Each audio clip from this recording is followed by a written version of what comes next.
प्यारे राम भक्तों, आप सभी को मेरा कोटिशत प्रणाम। और प्यार। जैसा कि आप लोग जानते हैं कि मैं धार्मिक चीज़ों को आप लोग के सामने रखती हूँ। तो अब अनंत चतुर्दशी आने वाला है। अनंत चतुर्दशी का जाने आप पूजा विधि और शुभ मुहूर्त, पूजन सामग्री और कथा। आइए फिर हम लोग जानते हैं।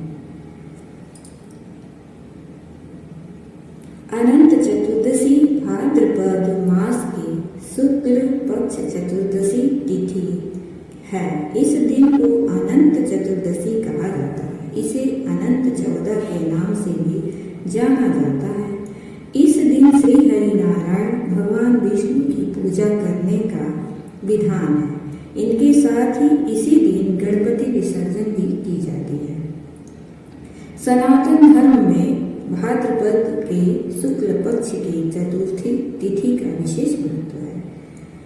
इस दिन को अनंत चतुर्थी के नाम से जाना जाता है। अनंत चतुर्दशी के दिन भगवान विष्णु की विशेष पूजा अर्चना करने से व्यक्ति की सभी मनोकामनाएं पूर्ण होती है। साथ ही इन दिन गणेश उत्सव का समापन भी हो जाता है। इस बार अनंत चतुर्दशी की तारीख को लेकर थोड़ा कंफ्यूजन है। 16 और 17 दोनों दिन चतुर्थी तिथि के होने के कारण ऐसा हुआ है। आइए जानते हैं अनंत चतुर्दशी का व्रत कब रखा जाएगा। साथ ही जाने पूजा और विधि और मुहूर्त। अनंत चतुर्दशी हर साल भाद्रपद माह की चतुर्थी तिथि को मनाई जाती है। अनंत चतुर्दशी पर होती है भगवान विष्णु की पूजा और बप्पा के विसर्जन। अनंत चतुर्दशी की पूजा में 14 गांठ के डोरे का विशेष महत्व है। अनंत चतुर्दशी का व्रत भाद्रपद माह के शुक्ल पक्ष की चतुर्दशी तिथि के दिन रखा जाता है। इसे अनंत 14 भी कहा जाता है। भगवान विष्णु और माता पार्वती की पूजा अर्चना करने के लिए यह तिथि विशेष उत्तम फलदायी बताई गई है। दरअसल यह तिथि मनोकामना पूर्ति करने वाली बताई गई है। इस दिन जो व्यक्ति सच्चे मन से पालनहार भगवान विष्णु और माँ लक्ष्मी की पूजा करता है, उसकी सारी इच्छाएं पूरी होती है। इस दिन गणेश उत्सव का समापन भी होता है और गणेश जी का विसर्जन किया जाता है। अनंत चतुर्दशी का महत्व और पूजा का शुभ मुहूर्त और विधि जानिए। कब और कैसे है।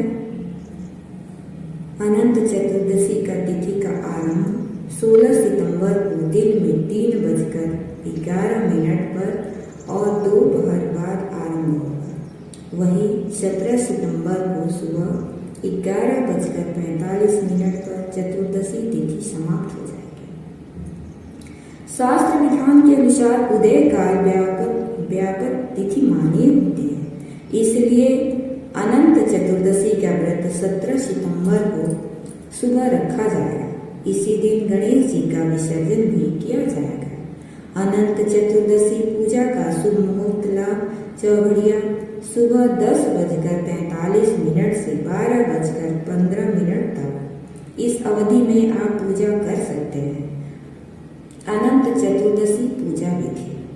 अनंत चतुर्दशी के दिन सुबह सूर्य से पहले स्नान करें। इसके बाद व्रत का संकल्प करें। वैसे तो अनंत चतुर्दशी की पूजा किसी पवित्र नदी सरोवर के किनारे करने का विधान है।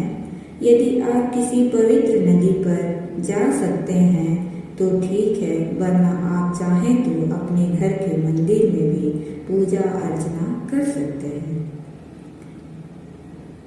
पूजा के लिए सबसे पहले भगवान विष्णु की शेषनाग की शैया पर लेटे हुए प्रतिमा की स्थापना करें। इसके बाद एक डोरे लें और उसमें 14 बार गांठ बांध लें। इस डोरे को भगवान की तस्वीर के पास रख दें। डोरा रखते समय ओम अनंताय नमः मंत्र का जप करें। इसके बाद डोरा रखते समय ओम अनंताय नमः ओम अनंताय नमः मंत्र का जप करें। इसके बाद पुरुष अपने दाहिने हाथ में और स्त्री अपने बाएं हाथ में धागा बांध लें। इसके बाद अनंत चतुर्दशी की कथा का पाठ करें, क्योंकि इसके बिना आपको अपने व्रत का पूरा फल नहीं मिल पाएगा। और भगवान विष्णु और माता लक्ष्मी की पूजा अर्चना विधि विधान से करें। अंत में आरती करें और फिर ब्राह्मणों को भोजन जरूर कराएं। ब्राह्मणों को भोजन कराने के बाद परिवार के सभी सदस्यों को भोजन करना चाहिए। अनंत चतुर्दशी की कथा।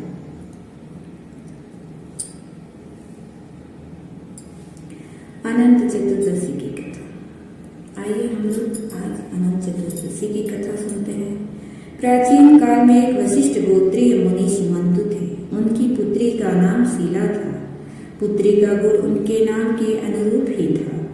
सुमंतु ने उसका विवाह कौंडिल्य मुनि के साथ कर दिया। कौंडिल्य मुनि सुमंत मुनि की कन्या के साथ विवाह करके अपने घर लौट रहे थे और समय मार्ग में नदी के तट पर स्त्रियों को अनंत व्रत करते हुए देखकर शीला ने भी अनंत का व्रत किया और अपनी बाह में अनंत सूत्र को बांध लिया, जिसके प्रभाव से थोड़े ही दिनों में उसका घर धन धान्य से परिपूर्ण हो गया। एक दिन कौटिल्य मुनि की दृष्टि अपनी पत्नी के बाहों में बंधे हुए सूत्र पर पड़ी, जिसे देखकर मुनि ने स्त्री से कहा, क्या तुमने मुझे वश में करने के लिए सूत्र बांधा है? तब शीला ने कहा, नहीं, यह अनंत भगवान का सूत्र है। लेकिन ऐश्वर्य के नशे में चूर कौंडिल्य मुनि ने उसे तोड़कर अग्नि में फेंक दिया, जिसके परिणाम स्वरूप कुछ ही समय में उनकी स्थिति दीनहीन हो गई। अपनी भूल का ज्ञान होने के बाद अपने दोष का उपाय करने के लिए अनंत भगवान से क्षमा मांगने के लिए घर छोड़कर वन में चले गए और वहां जाकर भगवान श्री अनंत जी को प्रसन्न करने के लिए उपासना करने लगे। बहुत दिनों तक उपासना करने के पश्चात श्री भगवान का आशीर्वाद न मिलने के से निराश होकर वृक्ष की छाया से लपटकर मृत्यु का वरण करने ही जा रहे थे। तभी एक वृद्ध ब्राह्मण वहां उपस्थित होकर उन्हें रोक दिया और कहा कि चलो गुफा में तुम्हें अनंत भगवान का दर्शन कराता हूँ। वृक्ष के भेष में भगवान श्री अनंत ने गुफा में ले जाकर अपने चतुर्भुज स्वरूप में दर्शन कराया और तुमने जो अनंत सूत्र का तिरस्कार किया है उसकी भूल सुधारने के लिए तुम 14 वर्षों तक अनंत व्रत का पालन करो। इससे तुम्हारी नष्ट हुई संपत्ति पुनः प्राप्त हो जाएगी। जैसे जैसे वर्ष बीतते गए भगवान श्री अनंत की कृपा से कौंडिल्य मुनि की संपत्ति और ऐश्वर्य उन्हें प्राप्त हो गई। जय श्री अनंत महाराज की जय।